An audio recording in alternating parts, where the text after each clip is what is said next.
بلوچستان کے سرحدی تحصیل ماشکھیل سے ہمارے نمائندہ نصیر قبدانی کی رپورٹ کے مطابق پاکستان مسلم لیگ نون ماشکھیل کے آفس میں مولوی حبیب اللہ کی زیر صدارت آل پارٹیز ماشکھیل کا اجلاس منعقد ہوا، جس میں پاکستان مسلم لیگ نون، جمعیت علماء Islam Balochistan, Awami Party Pakistan Peoples Party, National Party Balochistan, National Party Ahle Sunnat والجماعت اور دیگر شریک رہے۔ آل پارٹیز ماشکھیل کے رہنماؤں نے علاقے کے بنیادی مسائل، امن و امان کی ابتر صورتحال، چوری ڈکیتی، خونریزی، سی پیک روڈ احساس پروگرام، تعلیم، صحت، بینک، بازار، صفائی اور زیور پوائنٹ مزسر، جبکہ باہر کے لوگ کے لیے تم گیٹ کا قیام عمل میں لانے سمیت بارڈر کے دیگر ایشوز پر تفصیلی بات چیت کیا گیا۔ آل پارٹیز ماشکھیل کے رہنماؤں نے متفقہ طور پر علاقے میں آل پارٹیز ایکشن کمیٹی کا قیام عمل میں لانے کا فیصلہ کیا۔ علاقے میں آل پارٹیز مشترکہ پلیٹ فارم بنانے کا مقصد علاقائی مسائل کی بروقت حل اور لوگوں کو سہولیات کی فراہمی ہے۔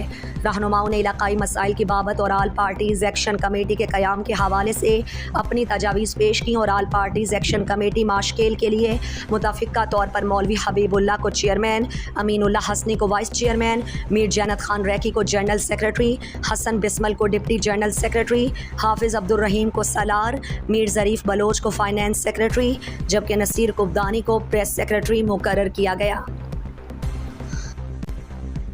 مزید دلچسپ معلومات اور خبروں سے آگاہ ہونے کے لیے Gedrosia Point Facebook page, Instagram, Twitter کو فالو اور یوٹیوب چینل کو سبسکرائب کریں۔ بیل آئیکن بٹن دبانا نہ بھولیں